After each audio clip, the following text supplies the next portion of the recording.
Hello दोस्तों, हम हैं भोजपुरिया तड़का और हम सुनानी भोजपुरी में न्यूज बड़का। तो रउआ लोग भोजपुरी में खबर सुनल पसंद करनी त का सोचत बानी, फटाफट चैनल के सब्सक्राइब करी। चले वीडियो शुरू कर जाओ। पहला ताजा खबर बा, पश्चिम बंगाल में भाजपा नेता मिथुन चक्रवर्ती कहना कि सीए नागरिकता के नागरिकता छीने वाला ना देवे वाला है। दूसरा ताजा खबर बा कि स्वाति मल्लिवाल के केस में बड़हन खबर सामने आयल बा। दिल्ली के सीएम अरविंद केजरीवाल के सहयोगी विभव कुमार के पास पुलिस के नोटिस आयल बा। राष्ट्रीय महिला आयोग ई नोटिस भेजले बा। सीएम के आवास पर स्वाति मल्लिवाल के साथ भइल बदसलूकी यही मामला में विभव कुमार के नोटिस आयल बा।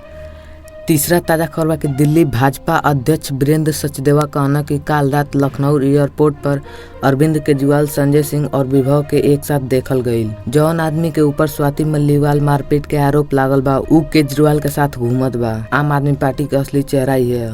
चौथा ताजा खबर बा कि विदेश मंत्री एस जयशंकर से एगो कार्यक्रम में पीओके के लेके कुछ सवाल पूछल गईल। अगर भारत लक्ष्मण रेखा पार कर ली और पीओके के भारत में मिला ली तब चीन के रिएक्शन का होई।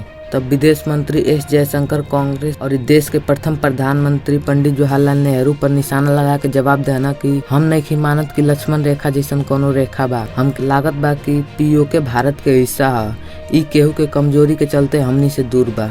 पांचवा ताजा खबर बा कि बिहार में एनडीए के सहयोगी दलों में कोनो पीएम मोदी के सबसे पसंदीदा कैंडिडेट बा तो उ चिराग पासवान बा। प्रधानमंत्री कई बार मंच से चिराग पासवान के तारीफ कर चुकल बाना। छठवां ताजा खबर बा कि स्कूल के टाइमिंग के लेके शिक्षा विभाग के मुख्य सचिव के पाठक अब कांग्रेस के निशाना पर बाना। कांग्रेस स्कूल के टाइमिंग के लेके नीतीश कुमार से जवाब मंगलस कि आखिर में शिक्षक और शिक्षिका के आपन निजी भी कोनो जिम्मेदारी बा।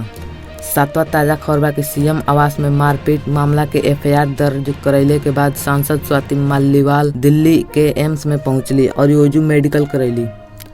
आठवां ताजा खबर बा कि दिल्ली में हिमांशु भाऊ गैंग के आदमी अजय उर्फ गोली के मौत हो गई बा। दिल्ली पुलिस और अपराधी के बीच फायरिंग में हिमांशु गैंग के अजय उर्फ गोली मारल गई। तो रउआ लोग के ई खबर कैसन लागल? अच्छा लागल तो एगो लाइक जरूर करम और ऐसने खबर भोजपुरी में सुनल पसंद करनी त का सोचत बानी, फटाफट चैनल के सब्सक्राइब करी। मिलतनी आगे के ताजा खबर में, तब तक खातिर जय हिंद, धन्यवाद।